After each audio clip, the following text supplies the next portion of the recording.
There's a day every single year when a country's entire roadmap for the future gets laid out, but not in words, in numbers. Today, we're going to unpack India's Budget 2026, figure out what it's all about, and more importantly, what it means for you. Just think about that for a second. What if a nation's biggest ambitions, all its hopes and its most detailed plans, could all be found on a spreadsheet? Well, for India, that day is Budget Day. And it's so much more than just economics. It's really a blueprint for where 1.4 billion people are headed next. So this year's union budget was presented by the finance minister, Nirmala Sitharaman. But here's the thing. Instead of just being a plan for the next 12 months, this one sets its sights way, way further. And at its heart is one central vision. And this is it, Viksit Bharat 2047. You're going to hear this phrase a lot. It literally means Developed India 2047. Now, this isn't just some catchy slogan. It's the core philosophy, the guiding star for every major decision in this budget. The whole goal is to transform India into a fully developed nation by the time it celebrates 100 years of independence. And this quote really gets to the heart of the strategy. The government is making a very clear choice here. They're avoiding those popular short-term handouts. See, in a global economy that's still kind of finding its feet after the pandemic, the focus is squarely on building a really strong foundation for the future. It's all about sustainable, long-term growth over a quick, temporary fix. Okay, so that's the big vision, right? The grand plan. But a vision is pretty useless without a concrete plan to back it up. So how exactly does this budget plan to turn that Viksit Bharat goal into an actual reality? Well, a huge part of the answer is infrastructure.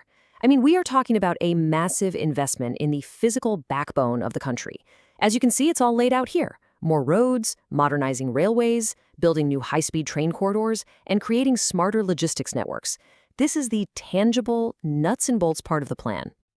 So why? Why spend all this money on concrete and steel? Well, because strong infrastructure is like an engine for the economy. You have to remember, in a world where everyone's rethinking their global supply chains, this isn't just about getting from point A to point B faster. It's about letting businesses move their goods way more efficiently, connecting factories to ports, and at the end of the day, building a more self-reliant and tough economy. Now, it's not just about roads and railways. The budget is also placing a huge bet on industry and innovation. And it's not just about the big, flashy corporations either. There's a lot of support for what are called MSMEs. That's micro, small, and medium enterprises. These are the businesses that are really the lifeblood of the economy. Plus, there's a major push in these high-tech sectors, like semiconductors, electronics, and biopharma. So when you boil it all down, the crucial point is this. It's all about making Made in India a globally competitive brand. The government's goal is to shift India from being mainly a service-based economy to a powerhouse, a global hub for production and manufacturing. That's the end game. All right, so that's the high-level strategy, the big picture. But let's get to the question that's probably on your mind. How does any of this actually affect my daily life? What does it mean for my wallet and for my future? Okay, this lays out the trade-off perfectly. In the short term, no big flashy announcements. If you were hoping for changes to the income tax slabs, well, that's not happening this time around, which I know might be disappointing for some. But the budget is promising future benefits that are tied directly to these big bets. More jobs are expected from that massive infrastructure push, and the whole focus on manufacturing is designed to create a new wave of employment. Things like a simpler tax system and affordable healthcare are also on the long-term agenda, but they're framed as things that can only happen once you have a stable, growing economy. It's a classic case of short-term pain for long-term gain. So, when you put all of this together, is it a good budget?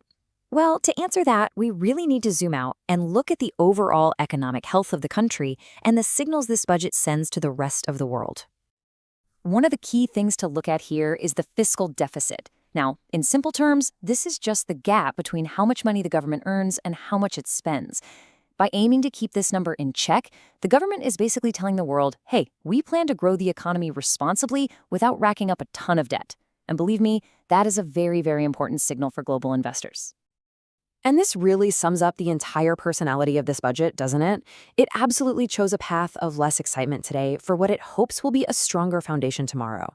Words like balanced and cautious are being used a lot because it avoids any big risks or dramatic headline-grabbing announcements. Instead, it's all about steady progress and long-term stability. Look, if you take away just one thing from all of this, let it be this. Budget 2026 is less about the here and now and all about laying the groundwork for that really ambitious goal of a developed India by 2047. It's a marathon, not a sprint. Which, of course, leaves us with the final crucial question. This whole strategy is about prioritizing long-term stability over immediate relief. So is this focus on the future the right call? Is this budget, at the end of the day, actually good for the common citizen? That's something definitely worth thinking about.